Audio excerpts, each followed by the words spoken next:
Divorce feels like 2 jobs, maybe even 3 jobs if you're a primary parent. You got your home to take care of, your children to take care of. That could be a job. You might even be working. That could be a job. And then you have your divorce, which is another job. All right. So this is difficult stuff. And I get it. You might be exhausted. You're just like, what's the point here? What's the point here? Shouldn't I just settle? Shouldn't I just give in to what they want? It sort of reminds me when I was in law school, there's a lot of people that dropped out that first semester. It's like, did they not just want to go to the real world? This is real work. Divorce is real work. Going to law school is real work. Welcome to Getting Divorced Without Losing Your Mind podcast. I am Corey Shapiro. You're here for your weekly coaching session. Really proud of you. Really proud of you for doing this work. Because you got to take time out to work on your divorce, even when you're feeling overwhelmed, even when you're feeling so much pressure. This is your little dose of wisdom. This is going to help you become a little less panicky and move you on to a better place. Today, we're going to talk about a topic that's really important. It's hoping. Hoping. And we're not talking about it as, first of all, it's not a luxury hoping. If you're just trying to get through the day, I'm with you. There's going to be bad days in divorce. But we're not talking about hope in a very vague way. We're talking about hope that you can make better decisions for your future self. Now, divorce is not just a legal process. That's basically why I do this podcast. The emotional side takes over and makes all of us, even people who are super smart, make wrong moves.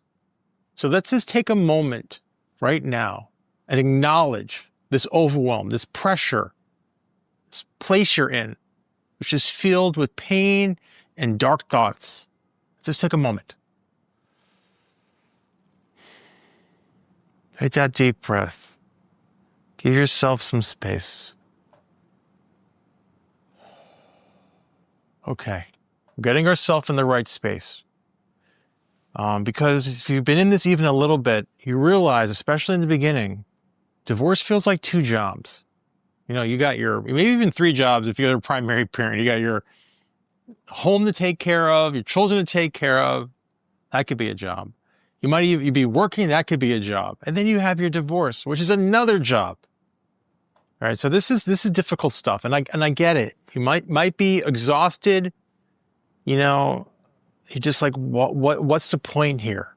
What's the point here? Shouldn't I just settle? Shouldn't I just give in to what they want? And that's why before we get into this, earlier in the season, and I encourage you to listen to those earlier episodes where we talk about your vision. We talk about, making sure this is important, what we're fighting for. It sort of reminds me when I was in law school, there's a lot of people that dropped out that first semester. It's like, did they not just want to go to the real world? This is real work. Divorce is real work. Going to law school is real work. But I want you to feel a little better, a little hopeful, because even if you're feeling down and you're like, oh, I should settle because things aren't going my way. The scoring in divorce is not like football. I guess I'm thinking about football because of the recent Super Bowl. It's not that way. It would be as if, maybe field goals at the fourth quarter at the end of, at the last 5 minutes can be worth 30 points. So anyone could win. Or a game my family used to watch, Jeopardy. They have double Jeopardy and you can just make up so much lost time. So that's what I want you to think of. The score is not just linear. It's a crazy scoring where anything can happen until the end. So I want you to wait. And you see this often where, let's say someone's making a very low ball offer and then putting on all this pressure in your case. So for example, let's say you talk to your attorney, you desire $1,500 a month in child support. They'll offer you $500 a month today, $500 a month. But if you go to court, they're going to offer you $0. And you're not going to get anything. And I'm going to take the children away from you. See how they're linking? You see that pressure? You got to step back. And that's hard to do. You got to step back. And then you got to fight for what is fair for you, what is equitable. That's the key. So I want you to put yourself in a marathon mindset and realize that the divorce has all these middle miles, which are unforgiving. It's so hard. I have a friend who runs the marathon and, we watch her She's in pain for most of the race, especially those hard middle miles. But at the end of the race, she feels such relief, such a validation for all the hard work she did. And it's a celebration for her. And that's what I hope for you. I hope you can get through these middle miles, this hard stuff, so you can move on to your better life. Because you never know what's going to happen. Remember, it's like Jeopardy scoring. Doesn't matter who's ahead. Things can change. And things can change for custody. That could change. So focus on your children if that's important to you and what you think is the best parenting plan. Things can happen for money. Maybe they're not giving you the amount of money you think you deserve. That can change. And also, if you leave all this money on the table, you might have regret. You might have a lot of regret. So that might be important to you to hold on. So just hold on. Hold on during these tough middle miles. Hey, if I was running a marathon, let's just be honest, I might have to walk. My goal might be just to get to the next water station.